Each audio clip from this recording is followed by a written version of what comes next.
Hi everyone. Thank you so much for joining. I just wanted to warn you, this is a long video and I get real chatty in it. Forgive me, skip through the chat if you like. I just wanted to warn you, I talk a lot. Bye. Lemongrass essential oil. One of the most popular that most soapers will carry. And sorry, I spilled a little kale and clay on the side. Anyway, lemongrass is one soap that I've never had any trouble selling. And it's popular for a reason, not just with the general public, but with soapers as well. It is, first of all, a reasonably priced essential oil.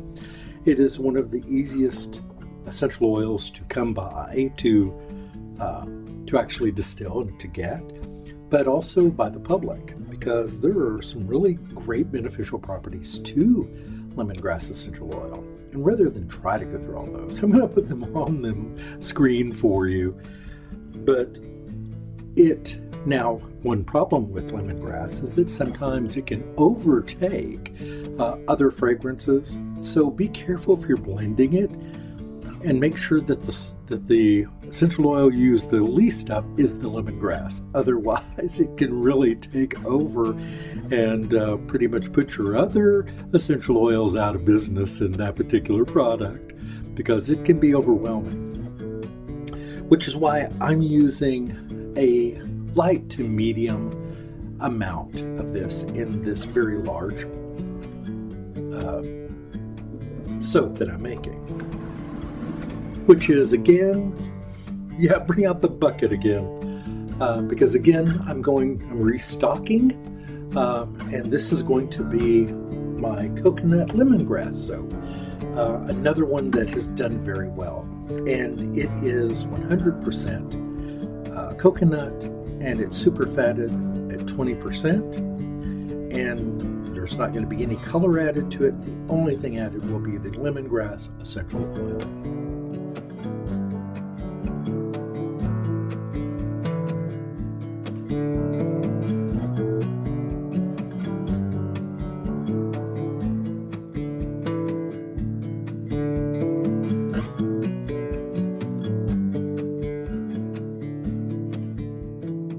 Hi everyone. I've got the camera up on my dining room table, and I have the pipe laid out here on my buffet as such. So what I'm going to do is just push it out here on the buffet. This old buffet has seen better days anyway, so don't worry about it. But I'm just going to try to push it out for you to see, because this is hard for me to do alone. If I had someone to help, it'd be much easier. So what I've done is I just have a small jar and a paper towel. I'm putting the paper towel over the jar.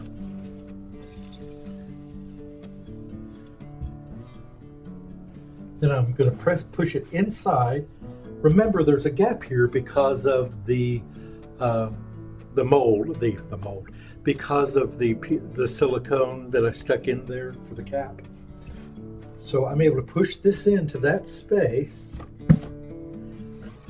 and then we'll slide it down this way and try to push the soap out, and hopefully you'll see it on your end. I don't know if you can see this or not, but I do need to get something to push with. So luckily I have a walking pole here, so I'm going to stick that in and press and pull at the same time.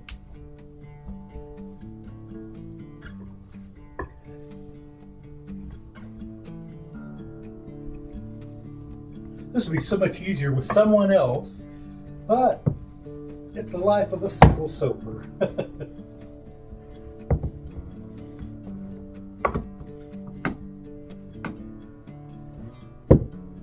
And there it is. Ta-da! So as you can see, it comes out really pretty easy. It's stuck a little down on this end a little bit, but because it's still soft, and it is soft, if I wait too long, leave it in too long, and it gets really hard, it's harder to get out. So generally the second day is the best time to take it out. and it's now out. So the next step is I'm going to let it sit here at least for several hours. Then I'll go back and fill in a couple of the little divots and things, and then we'll cut it. We'll take it back into the soap room and cut it. So I hope you're able to see this okay. Like I said, I've got a weird setup here just to do this. So I'll see you back at the cutting. So I've brought in the the monster and I've cut it into 4 sections. And some might ask, well, Patrick, why don't you just use 4 20-inch molds, or why use this great big long one? Because it's fun. The idea came to me, the longer the better. Just see what happens, right? Who knows? I may do a 10-foot one if I can figure out I need a tabletop to put it on to take it out, but it just is a blast for me. It really is. I'm like a big kid sometimes, and this is one of those times. So now let's see. I'm gonna cut these a bit thicker here. Yeah, there we go. They smell fantastic. And to me, the lemongrass is such a wonderful, wonderful accompaniment to that pure coconut oil and pure coconut milk.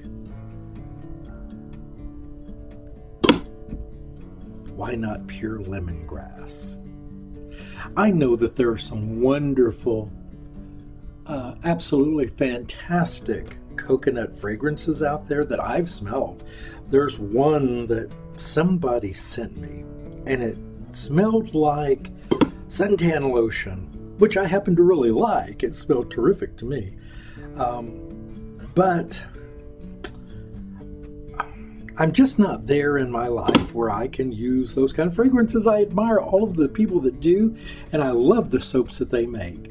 But it's just not me. Right now, who knows? One day I may wake up and go, you know what? I want fragrance oils. I can't see that happening.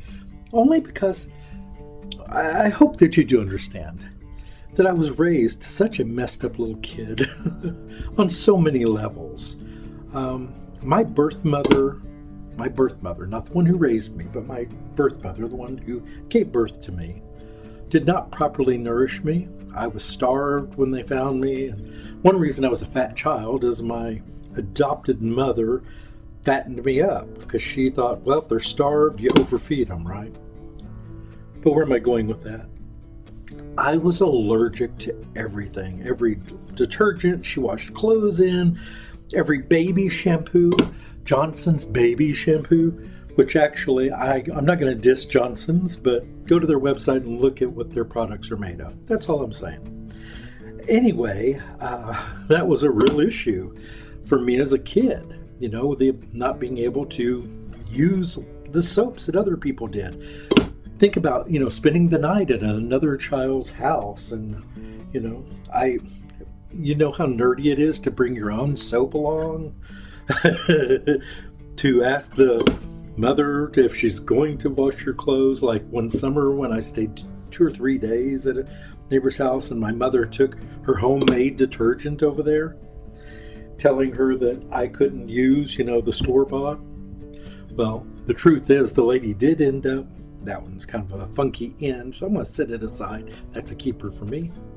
The neighbor decided my mother had to be wrong, that she was just a bad mother or something. I don't know what she really thought. I'm just trimming the ends right now. And she decided to wash my clothes. I just had a few things in the same detergent her child used. And her words to me actually was something along the lines of, your mama, what she doesn't know won't hurt her. Kind of like that. I don't think those were her exact words. I was a kid. I don't really remember it the way she told it, but basically she said, my mother had to be mistaken that this shampoo was gentle enough for her kid to use. It'd be fine for me. And so who broke out in hives the next day? Wimpy little me. So for those reasons, most of my life, I had to avoid everything. I couldn't even wear cologne for years. Oh, I can now. I can wear colognes now. Most. I haven't tried most, but I mean, most of the ones I have tried in my adult life don't bother me too much, as long as I don't put a whole lot on. And I don't think you should put too much on anyway. But I digress. So I avoid certain things I still have a lot of allergies to. Polysorbate 80. What is that thing that they use? Cocamidopropylbetaine. That's it. That one. They put it in bubble bath, and people put it in. Some people, my wire's loose here. People put it in various different concoctions, and I think I'm turning the wrong way. And I can't use it. It is just not something that it breaks me out. It absolutely breaks me out. I wish it didn't. Somebody sent me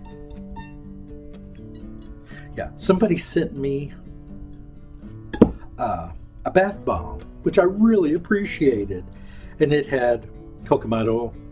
Why do I have so much trouble with that? Cocamidopropylbetaine. I have to stop and think it. That's part of, as a child, I don't know if I've told you all, I was truly tongue-tied. My tongue was attached to the bottom of my mouth, to the bottom of my palate. I had to have surgery as a kid. I couldn't speak properly until I was a young boy. I had to take speech therapy for years. I had a lovely British teacher who was my speech therapist. The only problem with that is I picked up her accent as a kid. It sounded like I had an affected, like I was faking it. And I wasn't. I just picked up some of her British. I still sometimes have to concentrate and pronounce my R's and not round them off like Oz, So little things like that. Boy, am I going off in the wrong area here. So anyway, I had a lot of things going on as a kid. A lot of issues. And as an adult, I have gotten past a lot of those things. But anyway, I can't use a lot of those chemicals. And where I was going with that thought, the cocamidopropylbetaine. The reason why I have trouble pronouncing it, there are certain words that I have to put together in my head and differently than perhaps you do. Because of the way my tongue was, I learned how to speak differently than other kids. For years, I pronounced refrigerator. I just could not get the j. I could not get that. Another word I had a lot of trouble with was animal. When I was a kid, up until I was like 15, I'm not joking. Animal, I could not pronounce. I had to say, I said aminal. In my head, I was saying it right, but of course everyone else heard it and thought I was an idiot. So, anyway, gosh, have I got off track here. But this is a lot of soap to cut, so I'm doing a lot of chatting, I guess.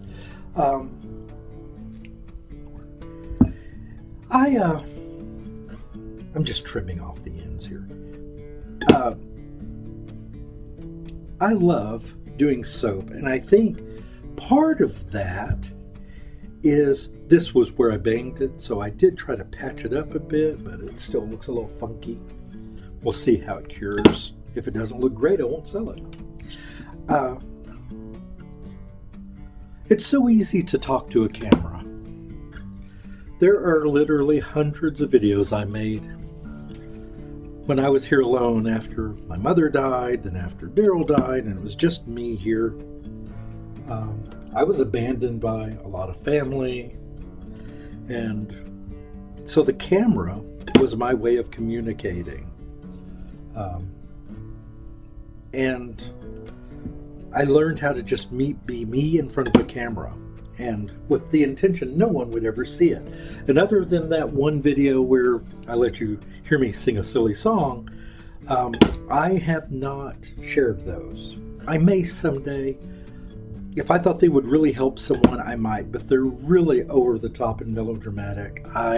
There are videos of me wailing because I was alone, I was very lonely, and I was lost and didn't know what to do, and nobody would reach out to me. It was a bad time in my life. And so still today, I talk to the camera. And I know that folks see this, right? These videos go on YouTube. I have a couple thousand subscribers, but I know that only a couple hundred actually watch videos. I'm not sure why that is. I find that peculiar, but it's just the nature of the beast that, you know, some people subscribe and then they never watch another video. But some of that could be that they just don't enjoy these type of videos and they just haven't got around to unsubscribing. I don't want to remind them. I don't want to lose people for no reason, but okay. Oh, I've still got more to cut. I need to move these. Yeah, I went crazy here, but with soaps. I only made these big batches of soaps. The reason I'm making this is just a restock. I was just out of so much.